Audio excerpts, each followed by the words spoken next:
आशा करती हूँ आप सभी स्वस्थ होंगे, सुरक्षित होंगे। आज का जो विषय है, विषय तो हिंदी है ही, हम पढ़ रहे हैं। आज जो मैं आपको पढ़ाऊँगी वो है सर्वनाम। सर्वनाम से पहले हम सभी ने संज्ञा पढ़ी थी और हम सभी जानते हैं कि संज्ञा क्या होती है। वे सब किसी प्राणी, वस्तु, व्यक्ति या स्थान के नाम को संज्ञा कहते हैं। अब हम उससे थोड़ा आगे बढ़ेंगे। आज हम पढ़ेंगे सर्वनाम। तो सबसे पहले मैं आपको बताऊंगी सर्वनाम शब्द होते क्या हैं। सर्वनाम शब्द वे शब्द होते हैं जो संज्ञा के स्थान पर प्रयोग किए जाते हैं। सर्वनाम शब्द वे शब्द होते हैं जो संज्ञा के स्थान पर प्रयोग में लाए जाते हैं या प्रयोग किए जाते हैं। जैसे मैं, हम, तू, तुम, वह, यह, आप, कौन, कोई, जो और भी बहुत सारे ऐसे शब्द हैं जो हम संज्ञा शब्दों के स्थान पर माफ़ कीजिए के स्थान पर प्रयोग करते हैं। वे सभी शब्द सर्वनाम कहलाते हैं। जैसे मैं आपको एक उदाहरण देती हूँ। मैं यहाँ कहती हूँ अंजलि एक बहुत अच्छी लड़की है, तो यह अंजलि क्या है? संज्ञा शब्द। यदि मैं अंजलि की जगह पर, अंजलि के स्थान पर कहती हूँ वह एक अच्छी लड़की है, तो मैंने अंजलि के स्थान पर, जो कि एक संज्ञा शब्द था, उसके स्थान पर किसका प्रयोग किया? वह। तो वह क्या हुआ? सर्वनाम। ये वह शब्द है जो संज्ञा शब्द के स्थान पर प्रयोग में लाया गया। तो उम्मीद करती हूँ कि आपको समझ आया होगा कि संज्ञा और सर्वनाम शब्द क्या होते हैं। अच्छी तरह समझिए कि सर्वनाम शब्द होते क्या हैं। वे शब्द जो संज्ञा शब्दों के स्थान पर प्रयोग में लाए जाते हैं, वे शब्द सर्वनाम कहलाते हैं। आगे सर्वनाम के भेद। सर्वनाम के प्रकार या भेद, जो भी आप कहना चाहें। सर्वनाम के 6 भेद होते हैं। सर्वनाम 6 भेद होते हैं। पहला पुरुषवाचक सर्वनाम, दूसरा निश्चयवाचक सर्वनाम, तीसरा अनिश्चयवाचक सर्वनाम, चौथा संबंधवाचक सर्वनाम, पांचवा प्रश्नवाचक सर्वनाम और छठवां निजवाचक सर्वनाम। जैसा आप अपने स्क्रीन पर देख रहे हैं, पहला जो भेद है पुरुषवाचक सर्वनाम, वो क्या होता है?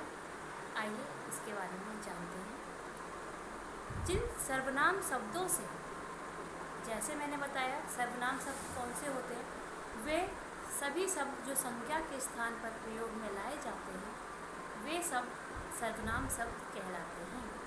तो जिन सर्वनाम शब्दों से कोई बात कहने वाला, सुनने वाला या जिसके बारे में बात की जाए उसका ज्ञान होता है। आप समझिए, पुरुषवाचक सर्वनाम में 3 चीज़ें आपको सबसे ज़्यादा महत्वपूर्ण है जो जाननी चाहिए। पहला, जो बात को कहने वाला है। दूसरा, जो बात को सुनने वाला है। तीसरा, जिसके बारे में बात की जा रही है। आपको समझ आ रहा है? 3 पुरुषवाचक सर्वनाम में 3 जो सबसे महत्वपूर्ण बातें जानने योग्य हैं, वो यही हैं कि पहला, पुरुषवाचक सर्वनाम में कहने वाला जो बात बोल रहा है, जैसे मैं, ठीक है। सुनने वाला, जैसे आप मेरी बात सुन रहे हैं तो मैंने क्या? आप। और तीसरा, जिसके बारे में बात की जा रही है। पुरुषवाचक सर्वनाम को हम 3 भागों में बांटते हैं, या कहा जा सकता है कि पुरुषवाचक सर्वनाम 3 भागों में बटी हुई होती है, 3 भागों में विभाजित होती है, जिसमें पहला उत्तम पुरुष, दूसरा मध्यम पुरुष और तीसरा अन्य पुरुष। जैसा मैंने आपको बताया, कहने वाला उत्तम पुरुष, सुनने वाला मध्यम पुरुष और जिसके बारे में बात की जा रही है वो अन्य पुरुष। ठीक है, आगे मैं आपको उदाहरण के साथ समझाऊंगी। दूसरा जो भेद है इसका, वो है निश्चयवाचक सर्वनाम। निश्चयवाचक सर्वनाम वे सर्वनाम शब्द होते हैं जिनसे हमें किसी निश्चित व्यक्ति या वस्तु या किसी अन्य चीज़ का बोध होता है, उसे हम निश्चयवाचक सर्वनाम कहते हैं। जहाँ हम निश्चित होते हैं कि किसके बारे में बात की जा रही है, जहाँ हमें पता होता है कि बात किसके बारे में की जा रही है, क्यों की जा रही है, वहाँ निश्चयवाचक सर्वनाम होता है। जैसे कि ये अपने नाम से ही बहुत कुछ बता रहा है। निश्चय, जहाँ जिसके बारे में बात की जा रही है वो निश्चित है, निश्चय है, वो कहलाती है निश्चयवाचक सर्वनाम। तीसरा भेद अनिश्चयवाचक सर्वनाम। जैसे ही नाम से पता चल रहा है, जहाँ अनिश्चित स्थिति होती है, जहाँ हमें नहीं पता होता किस व्यक्ति के बारे में बात की जा रही है, किस वस्तु के बारे में बात की जा रही है, किस स्थान आदि के बारे में बात की जा रही है, वहाँ अनिश्चयवाचक सर्वनाम होता है। तो आप निश्चयवाचक और अनिश्चयवाचक में अंतर समझिए। निश्चयवाचक जहाँ हमें यह पता होता है कि बात की किसके बारे में जा रही है, किस व्यक्ति के, किस वस्तु के, किस स्थान के बारे में बात की जा रही है, वह निश्चयवाचक सर्वनाम होता है। और जहाँ अनिश्चित स्थिति होती है, जहाँ हम निश्चय ही नहीं कर पा रहे हैं कि बात किसके बारे में हो रही है, किस स्थान के बारे में हो रही है, किस व्यक्ति के बारे में हो रही है, किस वस्तु के बारे में हो रही है, वहाँ अनिश्चयवाचक सर्वनाम होता है। आगे बढ़ते हैं। संबंधवाचक सर्वनाम। संबंधवाचक सर्वनाम शब्द वे शब्द होते हैं जिनका किसी दूसरे सर्वनाम शब्द के साथ संबंध होता है। जैसे जैसा करोगे वैसा भरोगे, तो जैसा का संबंध किससे है? वैसा। जैसी करनी वैसी भरनी, जैसी का संबंध किससे आ रहा है? वैसी। वैसी भरनी कब होगी? जैसी करनी होगी। तो दोनों आपस में एक दूसरे के साथ संबंध रखते हैं, दोनों आपस में एक दूसरे से जुड़े हुए होते हैं। तो जब ऐसे सर्वनाम शब्दों का प्रयोग हम करते हैं एक साथ, तो वहाँ पर संबंधवाचक सर्वनाम होते हैं। बोला जैसा करेगा परिश्रम वैसा पाएगा फल, तो वैसा फल वो कब पाएगा? जैसा वो परिश्रम करेगा। ठीक है। तो संबंधवाचक सर्वनाम वे होती है जब दो सर्वनाम शब्द आपस में एक दूसरे से संबंध रखते हैं। पांचवें सर्वनाम भेद की तरफ बढ़ते हैं, जो है प्रश्नवाचक सर्वनाम। प्रश्नवाचक सर्वनाम वे सर्वनाम शब्द होते हैं जहाँ किसी व्यक्ति, वस्तु, स्थान आदि के बारे में कोई प्रश्न पूछा जाता है, जहाँ पर हम क्या, क्यों, कौन, कैसा, क्यों ऐसे शब्दों का जब हम प्रयोग करते हैं तो वो शब्द सर्वनाम प्रश्नवाचक सर्वनाम शब्द कहलाते हैं। दोबारा समझिए इस चीज़ को। प्रश्नवाचक को आप समझिए प्रश्न से। प्रश्न क्या होता है? कोई भी क्वेश्चन, जहाँ हम कुछ पूछना चाहते हैं, जहाँ हमारी कोई जिज्ञासा होती है, जिसे हम शांत करना चाहते हैं अपने प्रश्नों के माध्यम से, कुछ पूछकर जिनका उत्तर हमें नहीं पता होता है, तो ऐसे सर्वनाम शब्द जिनके माध्यम से हम किसी व्यक्ति, वस्तु, स्थान आदि के बारे में कोई जानकारी जानना चाहें, जहाँ हम क्या, क्यों, कौन, कैसे आदि सर्वनाम शब्दों का जब प्रयोग करते हैं तो वे प्रश्नवाचक सर्वनाम कहलाते हैं। आखिरी में बढ़ते हैं निजवाचक सर्वनाम की तरफ। निजवाचक सर्वनाम शब्द वे होते हैं जो अपने स्वयं के लिए, जो अपने स्वयं के, निज का मतलब क्या होता है? स्वयं, मैं खुद। निज का मतलब क्या होता है? स्वयं, मैं खुद। जहाँ जो शब्द अपने स्वयं के लिए प्रयोग में लाए जाते हैं वे निजवाचक सर्वनाम कहलाते हैं। दोबारा सुनिए। वे शब्द जो स्वयं के लिए, जो हम स्वयं के लिए प्रयोग में ला रहे हैं, वे निजवाचक सर्वनाम कहलाते हैं। जैसे उदाहरण ले लीजिए, आप कभी कभी बोलते होंगे नहीं ये काम मैं खुद से कर लूँगी या स्वयं कर लूँगा, तो खुद करना, खुद जो शब्द है या स्वयं जो शब्द है वो निजवाचक सर्वनाम कहलाएगा। ठीक है। निजवाचक, निज का मतलब आप ऐसे समझिए, निज का मतलब स्वयं होता है, सेल्फ, माई सेल्फ, खुद से करना। तो जहाँ पर स्वयं खुद अपने आप ऐसे शब्दों का प्रयोग हम करते हैं तो वे सब निजवाचक सर्वनाम कहलाते हैं। यहाँ मैं आपको कुछ उदाहरण दिखा रही हूँ, उदाहरण के माध्यम से आपको बताना चाह रही हूँ। जैसे कि मैंने अभी आपको पुरुषवाचक सर्वनाम बताया था।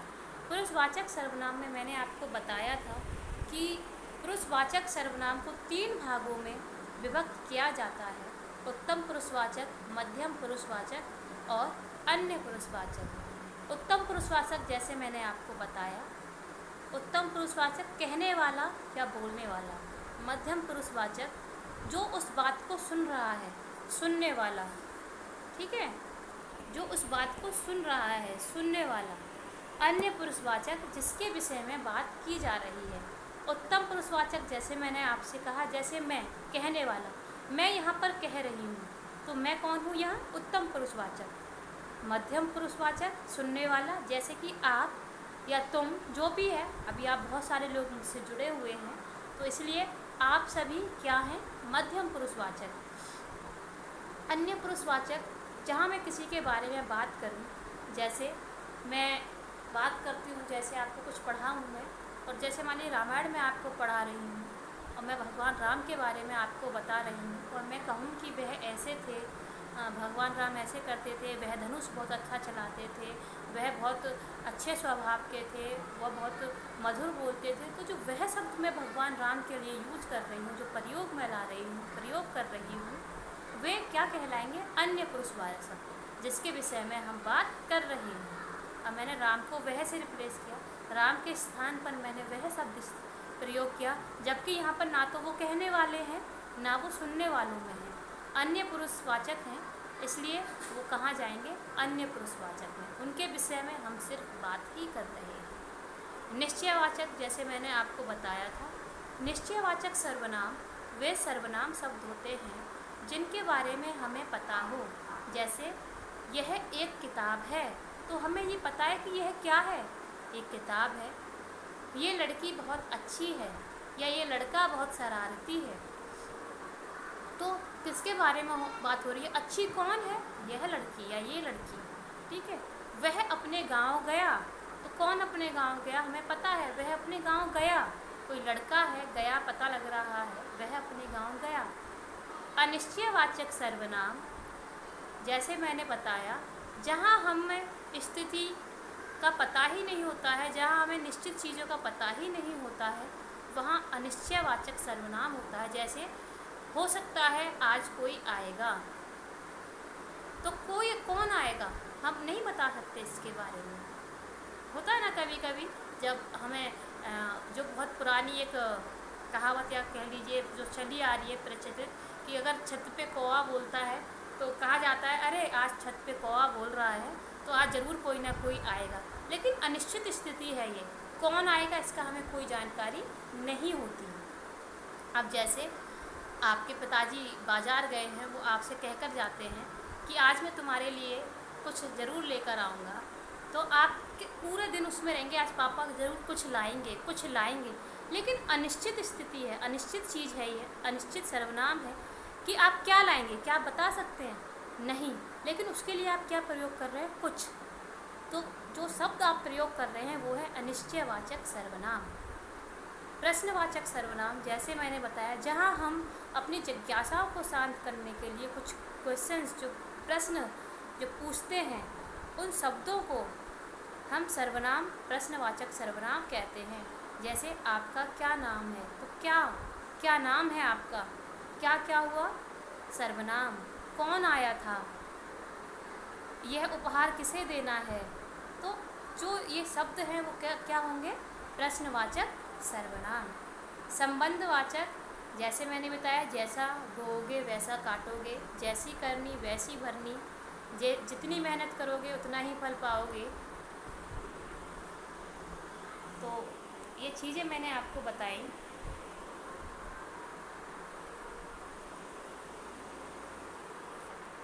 निजवाचक जैसे मैंने आपको बताया, निजवाचक सर्वनाम जो अपने स्वयं के बारे में बात हो, खुद, स्वयं, अपने आप, स्वतः, जब इन सब के बारे में बात हो तो क्या कहलाते हैं? निजवाचक सर्वनाम। जैसे मैं अपना काम खुद कर लूँगी, यह काम मैंने स्वयं किया है, यह काम अपने आप किया जा सकता है, या अपने आप मैंने किया है।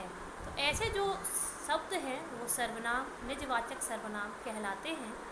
उम्मीद करती हूँ कि आपको समझ आए होंगे सर्वनाम क्या होता है और सर्वनाम के भेद क्या होते हैं, कितने प्रकार की होती है सर्वनाम। 6 प्रकार होते हैं, 6 भेद होते हैं। पुरुषवाचक, निश्चयवाचक, अनिश्चयवाचक, प्रश्नवाचक, संबंधवाचक और निजवाचक। आशा करती हूँ आपको सभी को समझ आया होगा।